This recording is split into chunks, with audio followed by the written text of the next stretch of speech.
سورہ بلد۔ سورہ بلد کا تعارف، مقام نزول۔ سورہ بلد مکہ مکرمہ میں نازل ہوئی ہے۔ آیات، کلمات اور حروف کی تعداد: اس صورت میں ایک رکوع، 20 آیتیں، 82 کلمے اور 320 حروف ہیں۔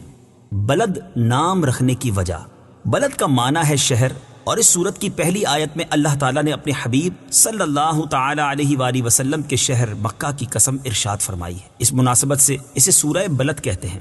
سورہ بلد کے مضامین: اس سورت کا مرکزی مضمون یہ ہے کہ اس میں انسان کی سعادت اور بدبختی کے بارے میں کلام کیا گیا ہے، اور اس میں یہ مضامین بیان ہوئے ہیں۔ نمبر 1، اس کی ابتدا میں اللہ تعالیٰ نے شہر مکہ کی حضرت ابراہیم علیہ السلام اور اپنے حبیب صلی اللہ تعالیٰ علیہ وسلم کی قسم ذکر کر کے فرمایا کہ بے شک ہم نے آدمی کو مشقت میں رہتا پیدا کیا ہے۔ نمبر 2، بری جگہ اور بری نیت سے مال خرچ کرنے والے کی مذمت بیان کی گئی، اور یہ بتایا گیا کہ وہ یہ نہ سمجھے کہ اسے کوئی نہیں دیکھ رہا بلکہ اللہ تعالیٰ اسے دیکھ رہا ہے۔ نمبر 3، یہ بیان کیا گیا کہ اللہ تعالیٰ نے انسان کو 2 آنکھیں، زبان اور 2 ہونٹ دیے ہیں، اور اس کے سامنے اچھائی اور برائی دونوں کے راستے واضح کر دیے ہیں۔ اب اسے اختیار ہے کہ وہ اپنی عقل کو استعمال کرتے ہوئے اپنے لیے جس راستے کو چاہے چن لے۔ نمبر 4، اس سورت کے آخر میں مال خرچ کرنے کے مصارف بیان کیے گئے، اور یہ بتایا گیا کہ ان جگہوں پر مال خرچ کرنے والا اگر ان لوگوں میں سے ہو جو ایمان لائے اور انہوں نے آپس میں صبر کی نصیحتیں کی اور آپس میں مہربانی کی تاکیدیں کی، تو وہ عرش کی دائیں جانب ہوں گے، اور ان کے دائیں ہاتھ میں نامہ اعمال دیا جائے گا۔ نیز یہ بیان کیا گیا کہ کافروں کو بائیں ہاتھ میں اعمال نامہ دیا جائے گا، اور ان پر ہر طرف سے بند کی ہوئی آگ ہوگی۔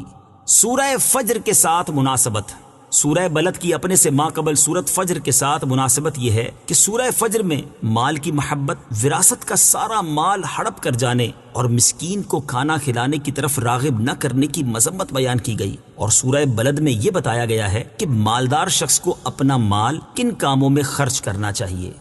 بسم اللہ الرحمن الرحیم۔ ترجمہ: اللہ کے نام سے شروع جو نہایت مہربان رحمت والا ہے۔ لا اقسم بهذا البلد وانت حل بهذا البلد۔ ترجمہ: مجھے اس شہر کی قسم جبکہ تم اس شہر میں تشریف فرما ہو۔ لا اقسم بهذا البلد، مجھے اس شہر کی قسم۔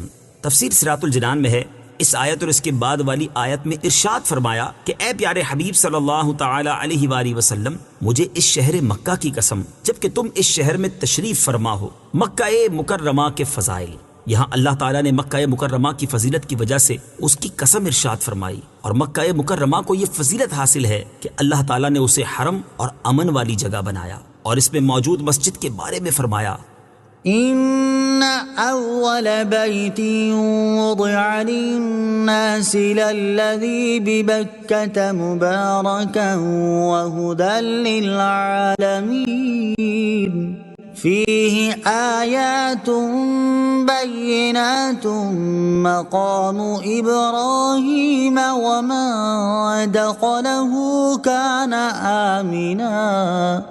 ترجمہ: بے شک سب سے پہلا گھر جو لوگوں کی عبادت کے لیے بنایا گیا وہ ہے جو مکہ میں ہے، برکت والا ہے، اور سارے جہان والوں کے لیے ہدایت ہے۔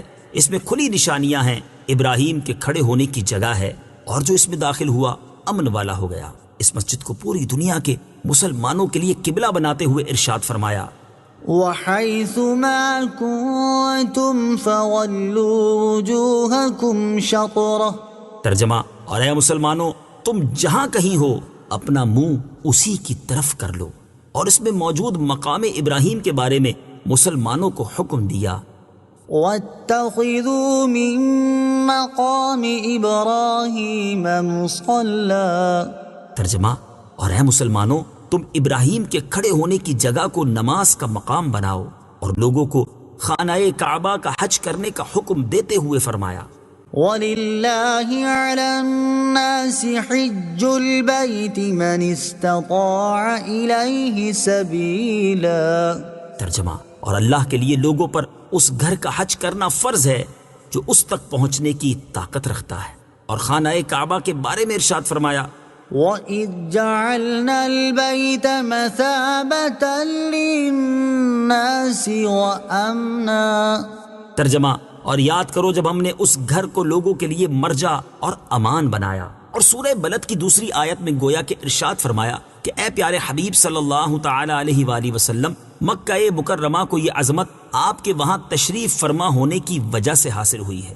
حضرت علامہ شیخ عبدالحق محدث دہلوی رحمۃ اللہ تعالی علیہ فرماتے ہیں، علماء فرماتے ہیں کہ اللہ تعالیٰ نے اپنی کتاب میں نبی کریم صلی اللہ تعالی علیہ وآلہ وسلم کے علاوہ اور کسی نبی کی رسالت کی قسم یاد نہ فرمائی، اور سورہ مبارکہ لا اقسم بهذا البلد وانت حل بهذا البلد، اس میں رسول کریم صلی اللہ تعالی علیہ وسلم کی انتہائی تعظیم و تکریم کا بیان ہے، کیونکہ اللہ تعالیٰ نے قسم کو اس شہر سے جس کا نام بلد حرام اور بلد امین ہے مقید فرمایا ہے، اور جب سے حضور اکرم صلی اللہ تعالی علیہ وسلم نے اس مبارک شہر میں نزول اجلال فرمایا، تب سے اللہ تعالیٰ کے نزدیک وہ شہر معزز و مکرم ہو گیا، اور اسی مقام سے یہ مثال مشہور ہوئی کہ شرف المکان بالمکین، یعنی مکان کی بزرگی اس میں رہنے والے سے ہے۔ مزید فرماتے ہیں کہ اللہ تعالیٰ کا اپنی ذات و صفات کے علاوہ کسی اور چیز کی قسم یاد فرمانا اس چیز کا شرف اور فضیلت ظاہر کرنے کے لیے اور دیگر اشیاء کے مقابلے میں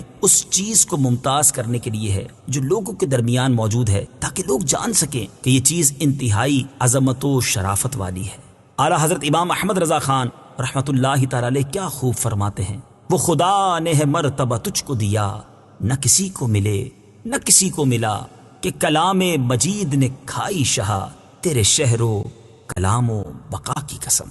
مدینہ منورہ کے فضائل، اور جب اللہ تعالیٰ کے حکم سے نبی کریم صلی اللہ تعالی علیہ وآلہ وسلم مکہ مکرمہ سے مدینہ منورہ پہنچے تو اس مقام کو کیا کیا عظمتیں حاصل ہوئیں، ان میں سے 7 عظمتیں سماعت کیجیے۔ نمبر 1، حضرت ابو ہریرہ رضی اللہ تعالی عنہ سے روایت ہے، بخاری شریف کی حدیث ہے، رسول اکرم صلی اللہ تعالی علیہ وآلہ وسلم نے ارشاد فرمایا، مجھے اس بستی کی طرف ہجرت کا حکم دیا گیا جو تمام بستیوں کو کھا جاتی ہے، لوگ اسے یثرب کہتے ہیں حالانکہ وہ مدینہ ہے، اور وہ برے لوگوں کو اس طرح دور کرتا ہے جیسے بھٹی لوہے کے میل کچیل کو دور کرتی ہے۔ نمبر 2، حضرت جابر بن سمورہ رضی اللہ تعالی عنہ سے روایت ہے، مسلم شریف کی حدیث ہے، تاجدار رسالت صلی اللہ تعالی علیہ وسلم نے ارشاد فرمایا، بے شک اللہ تعالی نے مدینہ کا نام طیبہ رکھا ہے۔ نمبر 3، حضرت ابو ہریرہ رضی اللہ تعالی عنہ سے روایت ہے، بخاری شریف کی حدیث ہے، تاجدار رسالت صلی اللہ تعالی علیہ وآلہ وسلم نے ارشاد فرمایا، مدینہ منورہ کے دونوں پتھریلے کناروں کے درمیان کی جگہ کو میری زبان سے حرم قرار دیا گیا ہے۔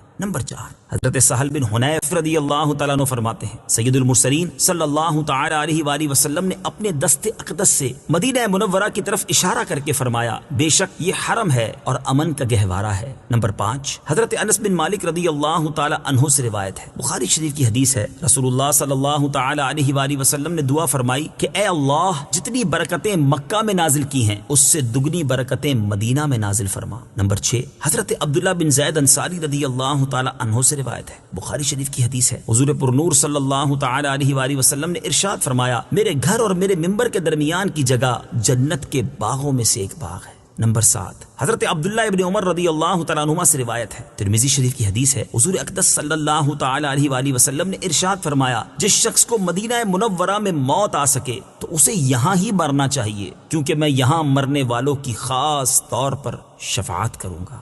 اعلیٰ حضرت رحمۃ اللہ تعالی کیا خوب فرماتے ہیں، طیبہ میں مر کے ٹھنڈے چلے جاؤ آنکھیں بند، طیبہ میں مر کے ٹھنڈے چلے جاؤ آنکھیں بند، سیدھی سڑک یہ شہر شفاعت نگر کی ہے۔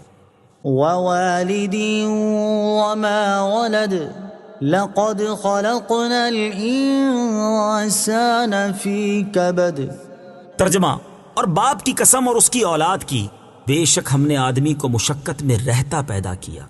ووالد وما ولد، اور باپ کی قسم اور اس کی اولاد کی۔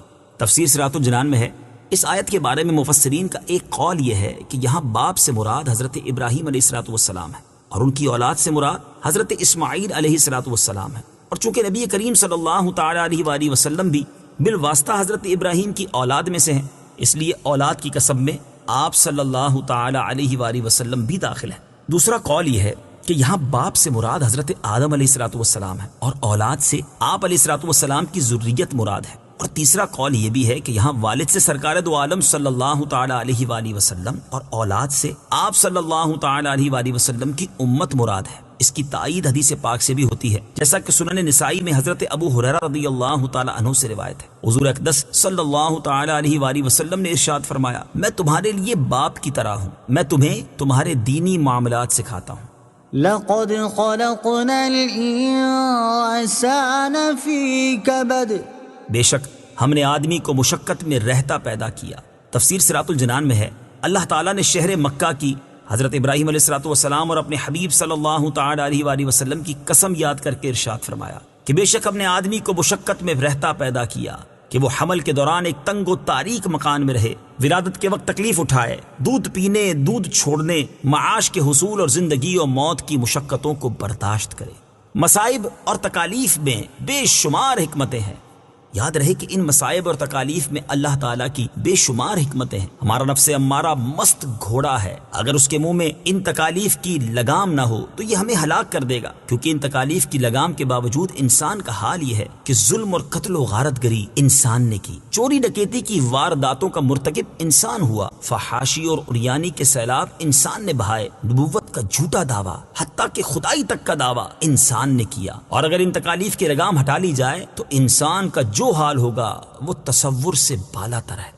أيحسب أن لن يقدر عليه أحد يقول أهلكت مالا لبدا أيحسب أن لم يره أحد۔ ترجمہ، کیا آدمی یہ سمجھتا ہے کہ ہرگز اس پر کوئی قدرت نہیں پائے گا؟ کہتا ہے کہ میں نے ڈھیروں مال ختم کر دیا۔ کیا آدمی یہ سمجھتا ہے کہ اسے کسی نے نہ دیکھا؟ أيحسب أن لن يقدر عليه أحد، کیا آدمی یہ سمجھتا ہے کہ ہرگز اس پر کوئی قدرت نہیں پائے گا؟ تفسیر صراط الجنان میں ہے، ایک قول یہ ہے کہ یہ آیت ابو الاشد اسید بن کلدہ کے بارے میں نازل ہوئی۔ یہ انتہائی مضبوط اور طاقتور شخص تھا، اور اس کی طاقت کا یہ عالم تھا کہ چمڑا پاؤں کے نیچے دبا لیتا اور اعلان کرتا کہ کون اس چمڑے کو میرے پاؤں کے نیچے سے نکالے گا۔ چنانچہ 10 آدمی اس چمڑے کو کھینچتے رہتے، یہاں تک کہ وہ چمڑا تو پھٹ کر ٹکڑے ٹکڑے ہو جاتا، لیکن جتنا اس کے پاؤں کے نیچے ہوتا وہ ہرگز نہ نکل سکتا تھا۔ اور ایک قول یہ ہے کہ یہ آیت ولید بن مغیرہ کے بارے میں نازل ہوئی، اور آیت کے معنی یہ ہے کہ یہ کافر اپنی قوت پر غرور کرتا اور مسلمانوں کو کمزور سمجھتا ہے۔ یہ کس گمان میں پڑا ہوا ہے، اور یہ اللہ تعالیٰ کی قدرت کو نہیں جانتا جو کہ قادر برحق ہے۔ يقول أهلكت مالا لبدا، کہتا ہے کہ میں نے ڈھیروں مال ختم کر دیا۔ تفسیر صراط الجنان میں ہے، یہاں سے اس کافر کا قول ذکر کیا گیا۔ چنانچہ اس آیت اور اس کے بعد والی آیت کا خلاصہ یہ ہے کہ وہ کافر کہتا ہے کہ میں نے نبی کریم صلی اللہ تعالی علیہ وآلہ وسلم کی عداوت اور دشمنی میں لوگوں کو دے دے کر ڈھیروں مال ختم کر دیا تاکہ وہ لوگ حضور اقدس صلی اللہ تعالی علیہ وآلہ وسلم کو تکلیف پہنچائیں۔ کیا اس کافر کا یہ گمان ہے کہ اسے اللہ تعالیٰ نے نہیں دیکھا، اور اللہ تعالیٰ اس سے سوال نہیں کرے گا کہ اس نے یہ مال کہاں سے حاصل کیا اور کس کام پر خرچ کیا؟ ایسا ہرگز نہیں۔ اللہ تعالیٰ اس کی خبیث نیت اور باطنی فساد سے باخبر ہے، اور وہ اسے اس کی سزا دے گا۔ بری نیت سے اور بری جگہ پر مال خرچ کرنے کا انجام۔ اس سے معلوم ہوا کہ بری نیت سے اور بری جگہ پر مال خرچ کرنے کا انجام بہت سخت ہے۔ اس سے وہ لوگ عبرت حاصل کریں جو رشوت کے ذریعے دنیا کا عہدہ اور منصب حاصل کرنے کے لیے اور شادی کی ناجائز رسموں کو پورا کرنے کے لیے بے تحاشا مال خرچ کرتے ہیں۔ اسی طرح وہ لوگ بھی درس حاصل کریں کہ جو ظاہری طور پر تو نیک کاموں میں اپنا مال خرچ کر رہے ہیں، لیکن ان کی نیت یہ ہے کہ اس عمل سے لوگ ان کی واہ واہ کریں اور لوگوں میں ان کی نیک نامی مشہور ہو۔ ایسے لوگوں کے لیے 2 احادیث میں بڑی عبرت ہے۔ چنانچہ نمبر 1 حضرت عبداللہ ابن مسعود رضی اللہ تعالی عنہ سے روایت ہے، حضور اقدس صلی اللہ تعالی علیہ وآلہ وسلم نے ارشاد فرمایا، قیامت کے دن انسان اپنے رب کی بارگاہ سے اس وقت تک قدم نہ ہٹا سکے گا جب تک اس سے ان 5 چیزوں کے بارے میں سوال نہ کر لیا جائے۔ نمبر 1 اس کی زندگی کے بارے میں کہ اسے کن کاموں میں گزارا۔ نمبر 2 اس کی جوانی کے بارے میں کہ اسے کن کاموں میں صرف کیا۔ نمبر 3 اور 4 اس کے مال کے بارے میں کہ کہاں سے مال کمایا اور کہاں پر خرچ کیا۔ نمبر 5 اس کے علم کے بارے میں کہ اس نے اپنے علم پر کہاں تک عمل کیا۔ نمبر 2 حضرت شداد بن اوس رضی اللہ تعالی عنہ سے روایت ہے، حضور پرنور صلی اللہ تعالی علیہ وآلہ وسلم نے ارشاد فرمایا، جس نے دکھاوے کے لیے روزہ رکھا تو اس نے شرک کیا، جس نے دکھاوے کے لیے نماز پڑھی تو اس نے شرک کیا، اور جس نے ریاکاری کرتے ہوئے صدقہ کیا تو اس نے شرک کیا۔ اللہ تعالیٰ ایسے لوگوں کے حال پر رحم فرمائے اور انہیں اپنی بگڑی عادتیں اور خراب حالات درست کرنے کی توفیق عطا فرمائے، آمین۔ أَلَمْ نَجْعَلْ لَهُ عَيْنَيْنِ وَلِسَانًا وَشَفَتَيْنِ وَهَدَيْنَاهُ النَّجْدَيْنِ۔ ترجمہ، کیا ہم نے اس کی 2 آنکھیں نہ بنائیں اور زبان اور 2 ہونٹ، اور ہم نے اسے 2 راستے دکھائے۔ أَلَمْ نَجْعَلْ لَهُ عَيْنَيْنِ، کیا ہم نے اس کی 2 آنکھیں نہ بنائیں؟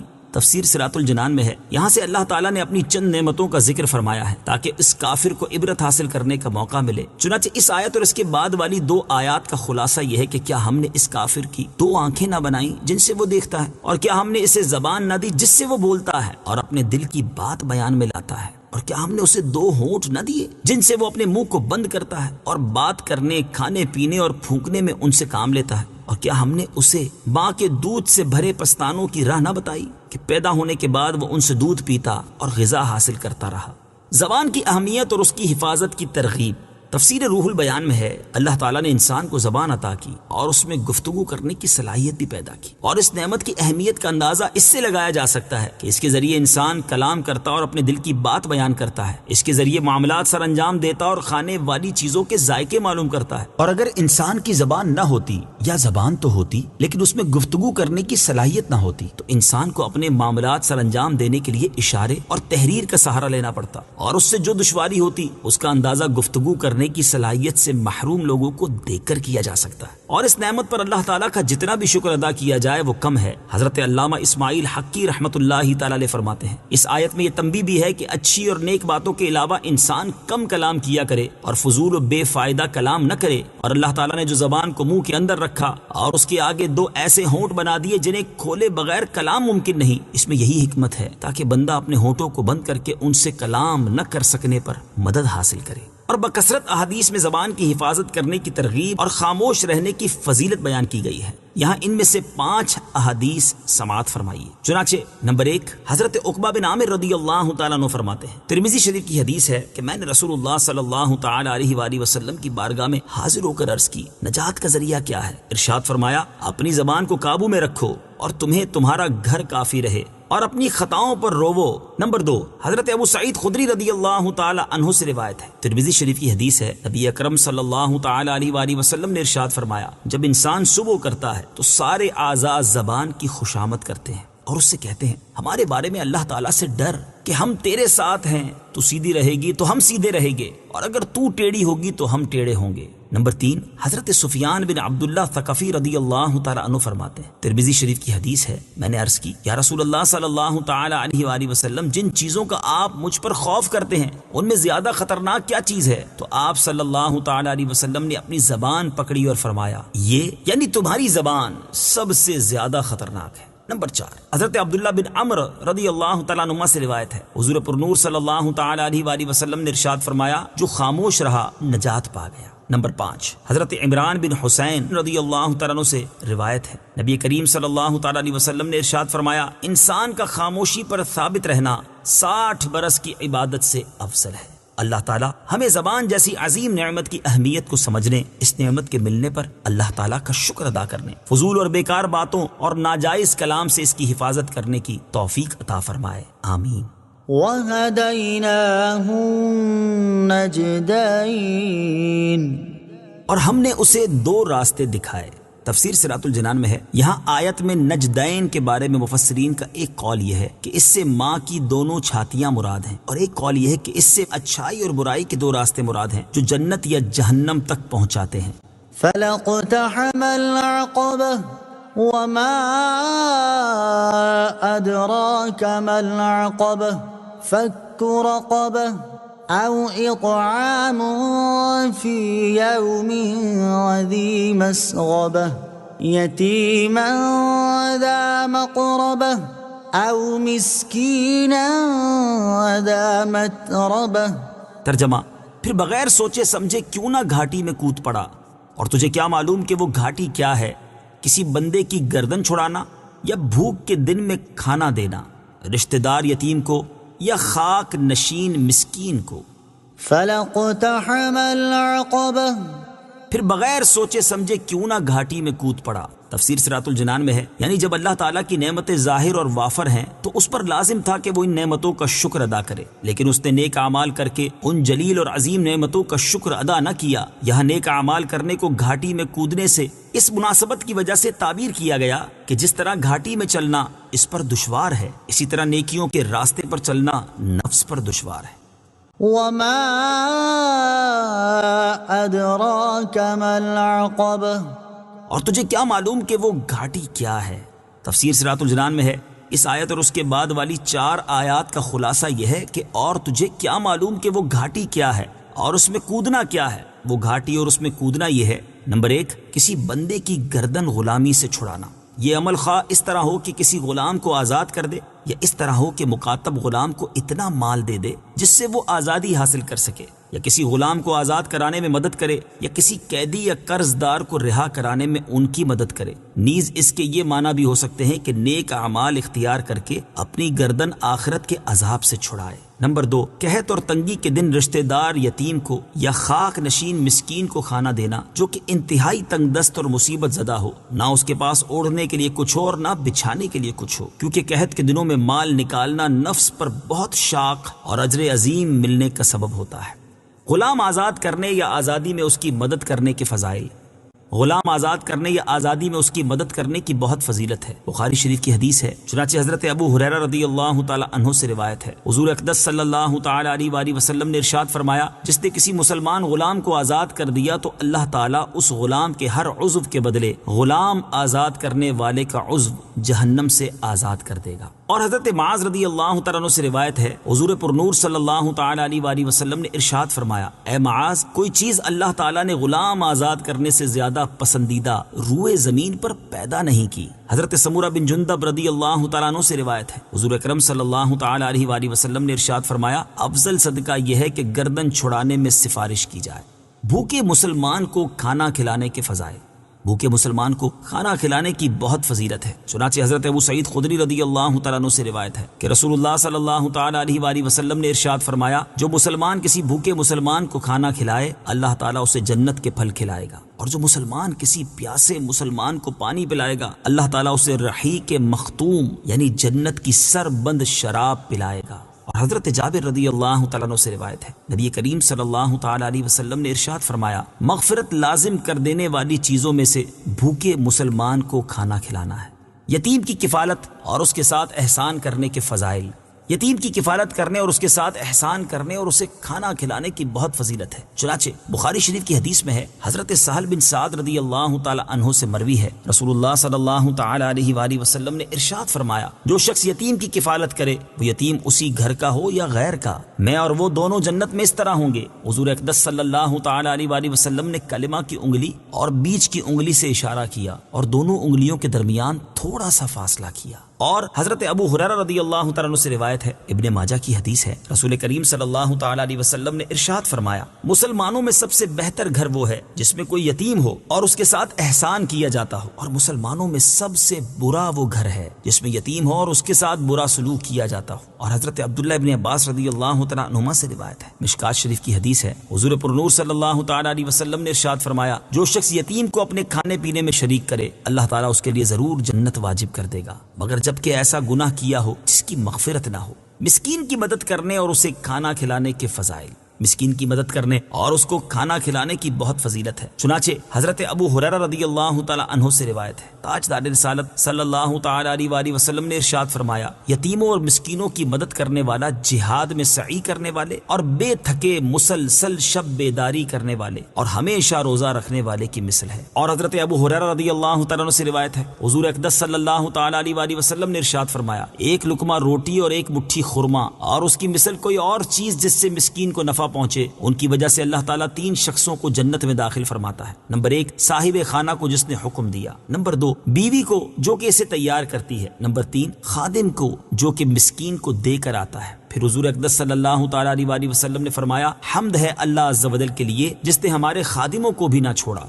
ثم كان من الذين آمنوا وتواصوا بالصبر وتواصوا بالمرحمة اولئک